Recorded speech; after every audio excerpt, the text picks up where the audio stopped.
It wasn't the prettiest win of the season, but Notre Dame took care of business against Virginia on Senior Day and put themselves in prime position to play another home game this year in the college football playoff. That's next on Locked On Irish.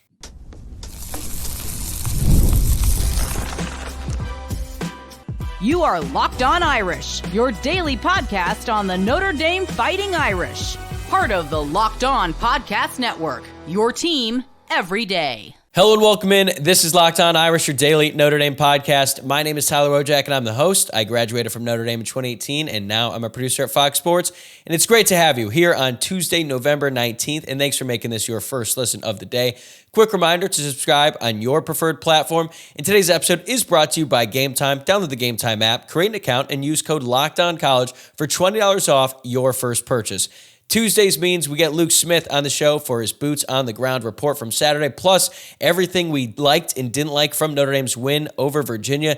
Then at the end, we're going to reveal where we think the Irish are going to land in the CFP rankings that come out later tonight, plus some early analysis of the game against Army. Here's a surprise. Luke is quite confident about the Irish going up against the Black Knights. Let's bring him in. All right, Luke, this definitely felt like a unique Senior Day experience because on one hand, it is the last guaranteed home game of the season, but there is a chance, maybe even a good chance at this point, that Notre Dame will play another home game this year. So did it feel that way in the stadium on Saturday? I hope so, because it was not the fullest game I've seen in the stadium. That's or this season, that's for sure. The visitor section was amongst the emptiest. I've seen it outside of probably the Stanford game this year. And those two, might be the least crowded. I've seen that like top right corner of that end zone ever. And you kind of started to see Notre Dame fans filter out as the game got up to 28-0, and it got a lot colder over the second half of that game. But there definitely does seem to be a belief that there's going to be another one probably on December 20th. And you heard people talking in the tailgate lots about it, and I think the fans are definitely ready for it, and I think that Marcus Freeman and this football team are hoping that they get that chance as well. Yeah, I hope so too, because it was a pretty anticlimactic Senior Day. The weather, it was cold, but at least it wasn't like snowing or anything like that, like your Senior Day back in 2018. That was a cold one. That was when the Florida State team came out and looking like they were in Antarctica, and the Notre Dame D-backs and receivers were shirtless in pregame, and you pretty much knew that game was over. It really was nowhere near as close as cold or snowy as that day. Just when the sun went down, it did get cold. Yeah, I've been seeing a lot of stats and things like that where Notre Dame is basically dominated on every single Senior Day except on my Senior Day back in 2017. And every time I'm reminded of that game, those aren't super fond memories. Like, yes, going on the field after the game was fun, but as you and I have talked about many times before, that was such a miserable experience because Notre Dame was in a dogfight against a Navy team that wasn't particularly good. And that might have been the worst weather game inside Notre Dame Stadium. It wasn't like extreme snow or extreme rain, but it was a mix of both. And God, that was miserable. It was in between, and that Notre Dame team had just effectively had its season end the just week given before. Up. So it was more of an exhibition, if you will. That was awful. The real game was played next day inside the stadium in the Inter Hall Championship. Shout out Jack Walsh and Dylan Hall. All right, let's get into what we liked and didn't like from this game. I feel like, and I talked about this in yesterday's show, people, myself included, were a little bit upset after this game, and yet you look at the box score, and Notre Dame did dominate this game start to finish. So what was the first thing that you liked?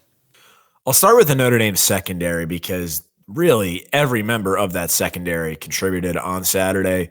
You had interceptions from Xavier Watts, Leonard Moore, and Adon Schuler, as well as a fumble forced by Rod Hurd that was recovered by Watts. Watts and Schuler, Watts and Hurd were really just fantastic all day, and it's really just impossible to get over on this defense to the point that the longest gain of the day came on a play that was clearly an incompletion that Christian Gray broke up. So you almost had to cheat to move the ball aerially against this defense. I know. I felt so bad for Christian Gray on that play. And it was honestly like a shock because that was the first time that any Notre Dame defensive back had been beaten on a long pass play. So when it happened in the moment, I was thinking, damn, like, I haven't seen that in a while. And then they showed the replay. I'm like, oh, it shouldn't even count. I didn't see it. Yeah. And then Virginia gets to the playoff and you're just like, at that point, there had already been so much angst built up with the officiating crew. After that, I was just like, whatever, dude. Like, I know this game's over, but this is just, we're going to get to the officials in a bit here, but it was an abomination. But the Notre Dame secondary really, They're so good, man. And the fact that there hasn't been any bit of a drop-off since Benjamin Morrison went down is just a testament to Mike Mickens and everything they've got going on, because it is spectacular. It absolutely is. And it's one of those, I think maybe the larger refrains about this season is that it's been a little bit anticlimactic at times after the first 2 weeks, which were truly the high and the nadir of the entire season, because they haven't faced a ton of great quarterbacks this year. I mean, Tyler Shuck is the best guy they've seen probably all year, I would say. And he did have a decent game, but that was by far his worst game of the season for Louisville. And he still threw a couple touchdown passes, but he got beat up in that one too. So it'd be nice to see these guys get challenged. But even as you look ahead at some of the top teams in the sport, I don't know that this is your standard. Like, there's no Trevor Lawrence in college out there. You know, there's no even Mac Jones in college. Like, there doesn't appear to be a dominant quarterback this year outside of Shedeur Sanders. And I struggle to believe that this Colorado thing is going to continue. So I don't know. Yeah, I hear you. And Notre Dame has been matched up against some pretty poor offenses. I was a little bit surprised by how well Tony Muskett played when he came in. But then again, that was pretty late in the game, so I'm not going to put too much stock into that. I'll keep it on the defense for the first thing I like. This does not involve the secondary, but I thought Riley Mills had another really good game, even though his stat sheet wasn't as good as the last game when he had 3 sacks in that one. He was tied for the team lead in tackles at 4, but he was in the backfield all game long. PFF accounted for 5 quarterback hurries for Mills in this one. Plus, he had a run stop as well. And on a couple of those interceptions, it was Mills in the backfield creating that pressure on the quarterback that set up the turnover. So even though he didn't light up the stat sheet, I thought he had another very impressive game. Without Howard Cross out there, Notre Dame really needs him to step his game, and so far he's done that. They did need him, and he delivered, and it seemed like they were using him in kind of in some different ways too. I saw him coming off the edge a couple times, so that was interesting. And you're right, he and Donovan Heinisch really actually complemented each other quite well on Saturday. And when you have Howard Cross out, you needed him to do that, and they're going to need him to do that again on Saturday in Yankee Stadium when presumably Cross is not going to play again. Yeah, I would be shocked. I don't think they should play him, but no. You know. But I also don't love the fact that he's not going to be able to play against a team like Army, because this is more of a traditional option team. They're going to run that fullback dive, and the best way to disrupt that is by having a dominant defensive tackle. But we will get to the Army game later on. What's the next thing you liked? We got to talk about Jeremiah Love once again. He's got a rushing touchdown in every game this season. He's got a really good thing going now, where this is like the second time Notre Dame's really done this that I can recall. Mayer's freshman year, they used to play the Michael Myers theme song anytime he'd have a big first down catch. And now anytime Jeremiah Love scores, they just play that Beatles song, All You Need Is Love, which sounds kind of cringy, but it's actually one of the things that gets the stadium engaged. And he seems to have a good relationship with the student section, the fans, where he just throws up a heart every time he scores now. And I don't know if you saw his post-game comments about that long touchdown run he had. Breakaway speed. It's a track meet after that. And he's going to win that track meet every time. Career high, 137 yards on 16 carries with the 2 touchdowns, and he's just really fun to watch. He's so good, man. It's one of those things where, like, okay, last year as a freshman, he was good, and he showed flashes. And then going into this season, like throughout the offseason, there's a lot of talk of, like, who's going to be the breakout players? And everyone's like, it's probably going to be Jeremiah Love. And then, my God, has he been that breakout player and then some. But also want to give some credit to Emil Wagner and Rocco Spindler on that long touchdown run. They had a great double team, got up to the second level. And as soon as Jeremiah Love got through that first crease, I was like, oh, he's gone. Because there's just no way anyone is catching him. There was no sweat. And as soon as he got really just 5 yards down the field, even though there were some Virginia defenders around him, there was just absolutely no chance they were going to catch him. He's just that good. Right. And quick aside, I don't know if enough attention is given sort of to the lore of his recruitment, but if you look back, it's kind of remarkable Notre Dame ended up with him because it's so insane. For a long time, people thought Texas A&M was going to get him. Obviously, Notre Dame loved having him against A&M this year where he had the game winner, but he visited on the Marshall game, and if you recall correctly, the story went that he did not watch the fourth quarter of that game. Chad Bowden had the, sight to take him out of the stadium and just take him on a golf cart ride around campus during that. Probably a smart decision.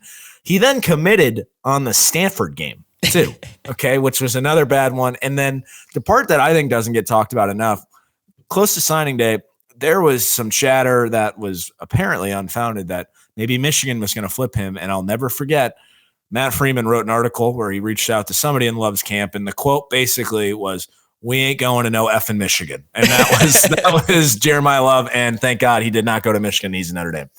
He was such a big time get. He was a top 5 running back. Alabama was in the mix as well. And that was kind of at the time when Texas A&M, they were getting anyone they wanted because they just had unlimited NIL money to spend. And I think things have changed a little bit, but you're right. That was such a huge recruitment. And Notre Dame fans should enjoy him because he's not going to be around after next year. But one guy who hasn't really been around long, but is starting to make a big impact for Notre Dame is Jane Harrison. This next thing that I liked in this one, I think that Jane Harrison had the best game of any Notre Dame wide receiver all season. Unfortunately, the stat sheet's not going to back it up because of the penalty on Pat Coogan, but he still finished with 3 catches for 41 yards and a touchdown. And that 76-yard touchdown that was wiped off the board was a great pass by Riley Leonard and a great route, and then he just put the burners on. And we had heard about his speed after he had transferred to Notre Dame. He impressed a lot of people in spring practice, but we had not really seen him break off a play like that. And man, once he caught that ball, there was nobody catching him. And I thought he was terrific all game. And that's especially important because after Jaden Greathouse went down with that injury, we don't know what his status is going to be for this Army game and potentially USC as well. The good thing is Harrison's right behind him to step up, and he made some big plays on Saturday. He is. And that 20, I think it was a 25-yard catch he had at one point during the game where he kind of went up and got it. That was a really impressive play too. Great throw by Riley Leonard, but that's exactly what you need at this time of year. You need guys like that to start stepping up, and that's what he's doing. Yeah, he is, and it came at a good time. It's been one of those things too with Notre Dame's wide receiving corps, like Jordan Faison didn't have as good of a game, even though his touchdown was wiped off the board. Bo Collins has regressed a little bit lately, so they've needed other wide receivers to step up. So it's coming at a right time with Jane Harrison. It is. And speaking of the transfer portal, that's actually going to be my third thing here, staying on that. I had to give some credit to RJ Oben here. He has not had the season that anyone envisioned when the Irish snagged him out of the portal and likely paid quite a monetary price to do so. He's looked lost at times, and he's kind of been losing snaps over the course of the year to Bryce Young and Josh Burnham. But on Saturday, he had his best game of the season after playing decently well against Florida State too. He graded out the best of anyone on the defense, according to PFF, with a grade of 90.1. And I just think that the more guys Notre Dame can get confident going into the postseason, the better. And we know that ability is in there. So this is a bit of a credit to the Notre Dame coaching staff as well, sticking with him. If he can continue to get better down the stretch run here, and then who knows, maybe he does end up making a play in the postseason. I don't know, but it's good to see him still playing, and he had a tackle for loss on Saturday to kind of show for that. Yeah, it was a good game for him. It wasn't just the tackle for loss, too. He was in it on several different plays, and Notre Dame needs him. Like, they have been decimated on the defensive line this season, losing Jordan Botelho, Boubacar Traore. Howard Cross has not really been healthy all year, and then Jason Onye left the team. So they've just been dealt a pretty rough hand, and even though it took a while, like, if RJ Oben ends up having a really good game against Army, a really good game against USC, like, it doesn't make up for the lack of production for the entire season, but it would certainly help his case, and you could kind of look back on his entire experience much differently. Right. So we'll see what happens down the stretch here, but definitely good to see there. All right, last thing I want to spotlight for the things that I liked really is not a specific player. It's just the dominance on Senior Day. This one wasn't quite as dominant as the last 3 Senior Days when Notre Dame combined to beat their opponents by a score of 144-7. But this was still a great showing from the Irish, and they have not lost on Senior Day since 2016. They were able to get in a bunch of guys late, which is always exciting. We're big supporters of WAPU Nation, so seeing those guys who bust their ass every single day in practice don't really get their time to shine very often on Saturdays. For those guys to get out there on the field, especially on Senior Day, the last guaranteed home game of the season, is always special. And I think that, you and I have talked to several guys who've been walk-ons like Logan Plants, Sam Bush, and when they tell their stories about what it's like to get on the field, especially on this game, it really, really means a lot to them. So happy for those guys and happy that Notre Dame just dominated again so that those guys could get that opportunity. Yeah, absolutely. And it makes for a lot more stress-free environment than back when we were growing up when the student section was getting told to stop throwing snowballs at the players during the Syracuse game. Yeah. So it's quite the change. What was more improbable? Jeremiah Love committing to Notre Dame after attending the Marshall and Stanford game of the same season, or Manti Te'o committing to Notre Dame after visiting in 2008 for the Syracuse game when it was disgustingly cold. The students were throwing snowballs at the players after a loss. It's a legitimate conversation, and that honestly sounds like a great off-season podcast topic. Is what are some of the more unlikely guys to come to Notre Dame given the circumstances surrounding their recruitments? Luke and I still have plenty more to get to, including the things we didn't like from Notre Dame's win over Virginia. But first, I want to talk to you about Roy. You've heard us talk about Roy this season and how they are revolutionizing the NIL industry. Roy allows you, the fan, to have a say in who gets the NIL money. And here's what I absolutely love about Roy. You get your money back if that player transfers. Roy is helping us keep our team intact, and it's actually good for the game long term. Remember that feeling when Jeremiah Love broke off another long touchdown run? You could show your support for Love by depositing a little appreciation into his account. All you have to do is download the Roy app or go to joinroy.com. Now, let's spotlight my Locked On Roy Player of the Week, Jeremiah Love, who finished with 137 rushing yards and 2 touchdowns over the Cavaliers. We're going to throw some money into his account on Roy. Every contribution counts. 10, 20 bucks, it all adds up. Join me and show some love for love. Download the Roy app or go to joinroy.com today. Use promo code LOCKEDON. Every athlete from every team is there. No purchase necessary. Void where prohibited. Go to joinroy.com for full terms. Roy, support the players, change the game. Today's episode is presented by Gametime. Whether it be sports, concerts, comedy shows, you name it, I love going to live events. And Gametime has a new feature called Gametime Picks that makes getting tickets for your favorite live events even easier. Gametime Picks filters out the fluff to show you incredible deals on great seats so you don't have to waste time searching through thousands of tickets. And there's so many great sporting events going on right now. You got college football, you got the NFL. The MLB playoffs are over, but you got the NBA and you got the NHL. So get off your couch and get in the game with Gametime. Personally, though, my favorite thing about the app is you get a panoramic view from your seat in the app before you buy, and then you can buy tickets in seconds with just 2 taps. Take the guesswork out of buying tickets with Gametime. Download the Gametime app, create an account, and use code LOCKEDONCollege for $20 off your first purchase. Terms apply. Again, create an account and redeem code LOCKEDONCollege for $20 off. Download the Gametime app today. What time is it? Game time. All right, you ready to talk about the officiating? I think we have to. Man, these ACC refs. Yeah, I did it yesterday. I did my rant, so the floor is yours, dude. Yeah, so I heard John Bryce from Football Scoop and Irish Illustrated say that there are some rumors that there was potentially an email sent out last month by the NCAA saying that the rule around the formation on the punt was actually changed in season. But basically what you gather is that it's a relatively subjective ruling and it's going to vary depending on the officiating crew. But that's true that they're changing rules like that in season. That's ridiculous. Via email. Right. What's even more ridiculous is that it appears Marcus Freeman asked the crew about this and they seemingly gave him the go ahead. I don't think you design a play and run a play like that without knowing that it's okay. So I don't know what that was, but even more so, their inability to deliberate efficiently was infuriating, and those refs should not call another game this season, in my mind. I saw this flag just get thrown into the air, like kind of like a parachute as Faison is in the end zone. Like, what could this possibly be? And that's what it is. And I'm kind of sitting there like, well, maybe that was illegal. Like, I'm not going to pretend to know all these rules, but then you see everything surrounding it, and it's a shame. Yeah, and the way that they converse, their body language and all that stuff told you that they threw the flag and they had no idea. They threw the flag because they thought, whoa, that looked crazy. Haven't seen that before. There's no way that's legal.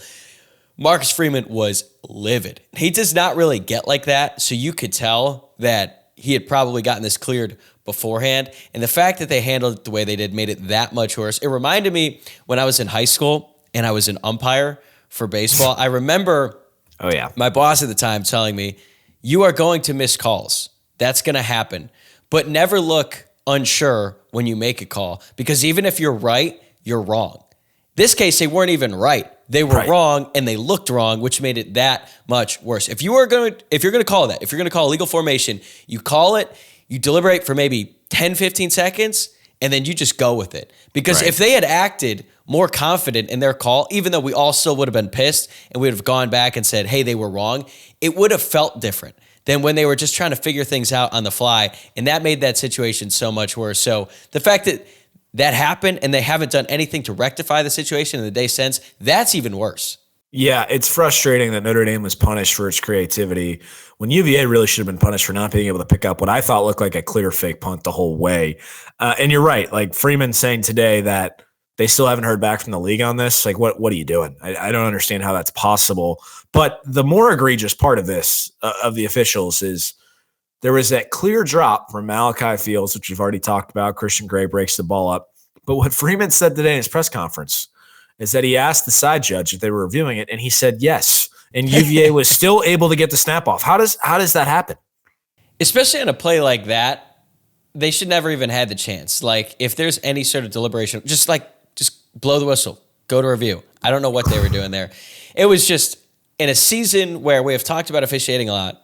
And as I've said before, like, I don't even really like doing it, but they're so off. It's just been so egregious so many times. So it's like, we have to talk about it, and yet somehow it continues to get worse. Fortunately, Notre Dame has been hammering these teams, so it hasn't really come at a big moment in a game. But like, these next two games, right, maybe, who knows what's going to happen here. Notre Dame is going to play some tougher opponents here down the stretch. And now I'm worried that, like, all right, they've had some bad calls. They've dealt with some bad officials. Hasn't really burned them yet. But who knows here with these last two games coming up.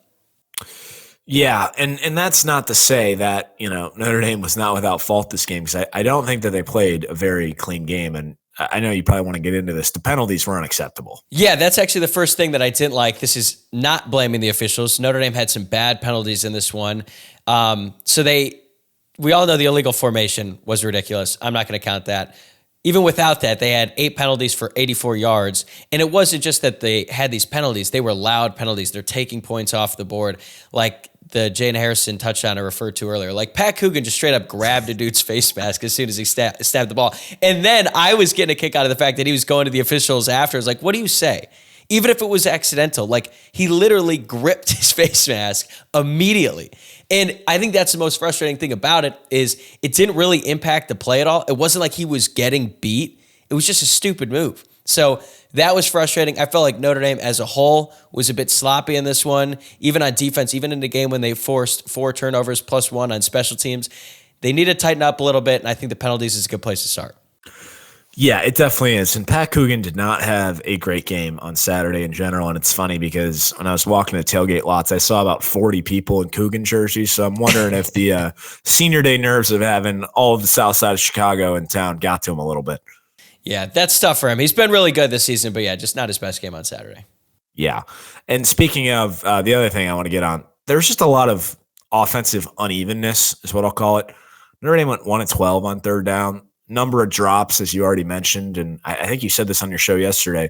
Notre Dame leads the top 25 in drops, despite being third to last in passes attempted amongst the top 25. That's just unacceptable and something that has to get cleaned up. But at this point, it's like, it doesn't feel like something that is going to get cleaned up. It's just, I don't know what it is. Lack of attention to details, just bad hands, whatever, but it's annoying. And further on the offensive unevenness point, what was most frustrating to me was that Notre Dame was clearly trying to extend the lead to 42-7. They went for it on fourth down like 20 times, and they simply could not punch the ball in against what is a really bad Virginia defense, and that just needs to get cleaned up going into the stretch run. They had one of the worst red zone defenses in the country. Yeah, and to be fair, Notre Dame did punch it in on their first 4 red zone drives, but that last one, it was like, whoa, what is going on here? Yeah, it didn't look pretty. That's the thing about this Notre Dame offense, is when it's not working, it is ugly. Yeah. It's one thing if you're not putting points up on the board, but if you're moving the ball pretty effectively and then you just have some drives stall out, that's one thing. But especially at the beginning of the game, they were going 3 and out. There was just nothing doing there. They put themselves in bad spots because they tried to throw it on first down. They couldn't complete it, or it would go for no gain, and then they'd have 3rd and 1,000,000, and they weren't able to convert. So that's one thing about this offense, man. Like, their mistakes are loud, and it actually makes it feel so much worse. But when you look at the stat sheet and you're like, oh, it wasn't that bad. Plus, you had, the points taken off the board and all that stuff. But I'm with you. It was not the best game from the offense. It was the first time in several weeks where it felt like they didn't take a step forward. 100%. And that's not what you want to see going into 2 pretty big games down the stretch here. So hopefully this is a bit of a wake-up call and they can wake up now. Yeah, because they've got, statistically, a really good defense coming their way on Saturday in Army. They're second in the country in scoring defense. Now, obviously, if they have not played a very competitive schedule, but they have some dudes on that defense, and Notre Dame's offense is going to have to come ready to play because they're probably not going to have a ton of possessions in this one. But one last thing I didn't like from this game before we move on to the CFP and we start looking ahead here, the inconsistency in the kicking game. Because for once, it looked like James Rundell finally figured it out. as a punter. He absolutely bombed one in this game. He looked really good. I think he won the game ball for MVP. Or no, he won the game ball for special teams in this game. I thought it was his best game of the season. It's like, all right, now Notre Dame is finally figuring it out in the punting game. And this kicking game is a nightmare. They're throwing out random dudes. They might find someone on the Interhall. Well, I guess Interhall doesn't exist anymore. RIP. But like, it is bad, man. It is really bad. And what I really did not like, Marcus Freeman said in his press conference on Monday that they basically determined in the pregame that his long was 40 yards, which means he's still hurt. And even though he went out there for some extra points, like, he's just not going to be healthy again this season, because even if he doesn't feel pain, I think mentally he's just not going to be there. And I think that is just such a big part of kicking field goals. Like, if you are not mentally confident that you can knock them in and you go weeks and weeks and weeks without kicking a meaningful field goal, that is going to be on your mind when you do actually have to kick one. So I think it's a major concern for Notre Dame that they just cannot kick field goals right now. It is. It's a huge concern, and they're lucky it hasn't come back to bite them yet, because, I didn't even really realize in the moment that they threw a third guy out there, Diomede, who even is that? I don't know, but it's not pretty right now. And anytime they go out there for a field goal, I have no confidence that it's going to go in. None. I mean, now the 54-yarder, I would have had confidence if it were Mitch Jeter out there. But when Yoakum goes out there for a 36-yarder and you're like, I don't feel good about this, that's not really a great place to be, especially in late November. No, certainly not. You got any more thoughts in this game before we move on to the CFP? I don't. I don't think it's going to be a game we're going to talk about too often moving forward. Just kind of one more ACC game that Notre Dame had to get through, and they got through it. Another year undefeated against the ACC. Hang the banner. Yeah. All right. Where do you think Notre Dame is going to be ranked in the CFP rankings that come out later tonight? So I've got them at 8th. I don't think they're going to move, and this is why I have it. Oregon, Ohio State, Texas, Penn State, Indiana at 5. And then I have Alabama and Georgia jumping Notre Dame, going to 6 and 7. I have Ole Miss just behind Notre Dame at 9, Tennessee at 10, Miami at 11, Boise at 12, BYU at 13, and SMU at 14. That would have Notre Dame as the 10 seed playing 7 seeded Indiana. And the reason I have this is because I do think there's a desire to get Alabama and Georgia back up there. And Notre Dame lost a critical, win off their schedule, essentially, with Jeff Brom masterclass losing in Palo Alto to Stanford, which is just an absolutely horrible loss. And now Notre Dame just has one ranked win on its schedule. They'll have 2 after this week. They beat Army, but then Army probably won't be ranked. So I think Alabama and Georgia are likely to jump Notre Dame. And you might ask, well, why wouldn't Ole Miss then, or why wouldn't Ole Miss be ahead of Georgia? Well, they're not in the AP poll. Georgia's ahead of Ole Miss now too, despite the fact that they kind of took them to the curb a week ago. It doesn't seem to be a lot of rhyme or reason or consistency with these things, but I think this is the week you see Alabama and Georgia jump Notre Dame. Yeah, I have Notre Dame at 6. I guess I'm giving the committee too much credit and thinking that they will just kind of continue with what they did last week. Alabama hammered Mercer this weekend. Hang another banner for them for that one. Hey, they were 9-1. That's true. That's true. They were a good Mercer team, as you pointed out last week. If they do jump Notre Dame, I won't be surprised at all. Georgia looked really good in that win over Tennessee. That was the least shocking thing ever for them to come out, backs against the wall, home game for the first time in over a month. They came out, they were ready to go. And yeah, that Louisville loss was a disaster, dude. Louisville was up 14 points in the fourth quarter and lost in regulation to Stanford, 2-7 Stanford. That is disgusting. And especially if you had Louisville minus 20.5, which I may have. Yeah, and then the game was tied with 45 seconds left, and they went for it on 4th and 10. Did not get it, and then had 20 yards of penalties to set up Stanford for a game-winning 52-yard field goal. So yeah, Stanford went out there. They were going to try to kick a 57-yard field goal to win the game. Stanford's defense, kicking is actually one of the things they do well. The kicker is good. True, but it was a 57-yarder.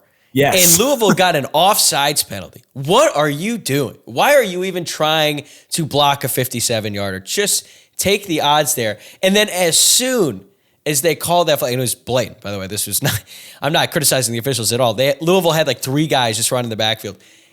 I have never seen a more automatic 52-yarder ever.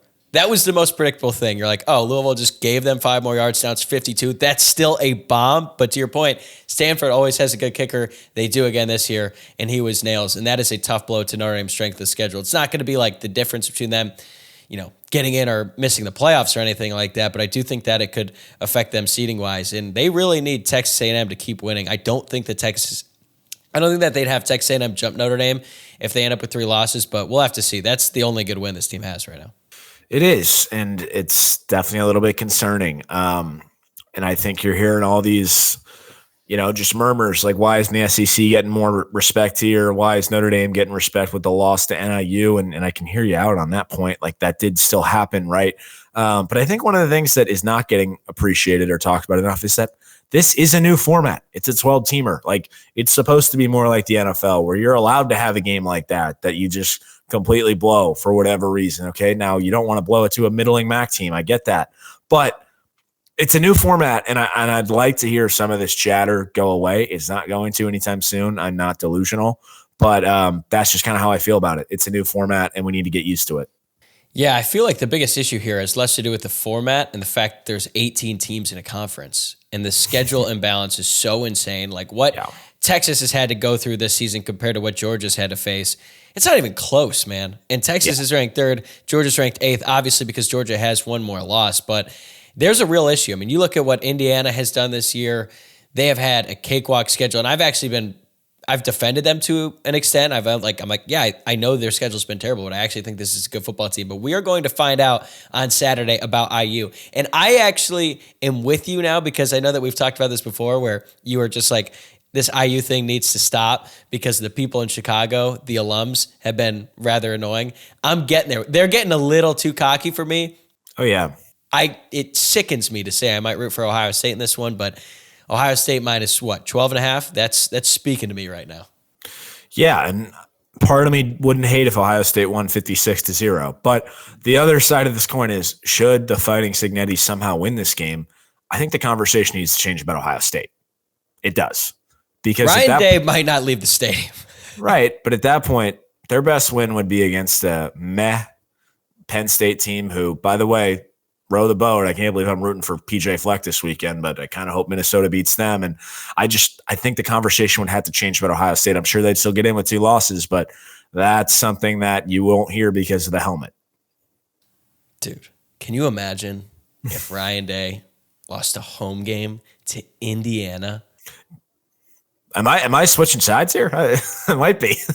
I can't even imagine how that fan base would react. Yeah, it would be ugly. The pitchforks would be out. Yeah. It'd be insane. All right. None of this really matters, though, if Notre Dame doesn't handle their business this weekend against Army. You got any initial thoughts on that one? I think Notre Dame's going to roll. I think they may win by 30 to 40 points, to be honest. Wow. Army struggles against North Texas were eyebrow raising and not in a good way. The Irish always play well in these Shamrock Series games, and I don't anticipate this one being any different. And I don't think you're going to hear as much, Army could give Notre Dame a game just because of what Notre Dame did to Navy after that same dialogue happened. Now, granted, Navy has not played great since that game happened, but I think Notre Dame has way better players than Army does, and I don't think this one's going to be particularly close. I think Notre Dame wins. I think they cover. I don't know if they'll win by 30 or 40 just because I don't think they'll have that many possessions, because even though Army isn't that great offensively, I mean, they put up 14 against North Texas. They only put up 20 against Air Force, but granted, their starting quarterback didn't play in that one. I just think that they're going to sit on the ball for a lot of the game, and I don't expect Notre Dame to have – how many turnovers did they have against Navy? Like 105? Yes, 60, something like that. So that is a big reason why that score was so lopsided. I don't think that's going to happen this game, but who knows, man? This defense just forced 4 more turnovers, and they got another one on special teams this weekend. If that happens and Notre Dame wins the turnover battle by that significant of a margin again, then Notre Dame's probably going to win this game by 30. But I just have a feeling it might be in jeopardy until about like the 3rd quarter, and then Notre Dame will pull away because they are better in seemingly every phase of this game. Yeah, you could be right. I just think Notre Dame's going to speed up Army just the same way they did Navy, almost like that analogy I used with the full court press with a team that's just not used to it, and I think that might cause some uncharacteristic mistakes. You're going, right? I will be there. Yeah. Night game at Yankee Stadium. It sounds like there's going to be a huge Notre Dame contingency there. Should be a very fun weekend in the city that never sleeps. So definitely looking forward to that. This will be your third game in Yankee Stadium? Second. I went to Syracuse in 2018. That was another whooping, led by you had Giants legend Tommy DeVito coming in relief in that one, and didn't make a difference. No, it did not. You missed out on the Pinstripe Bowl. Shockingly, didn't hit that one or Army in 2010 either, but I think that's okay. All right, we will talk to you next Tuesday after Notre Dame's game against Army. All right, sounds good.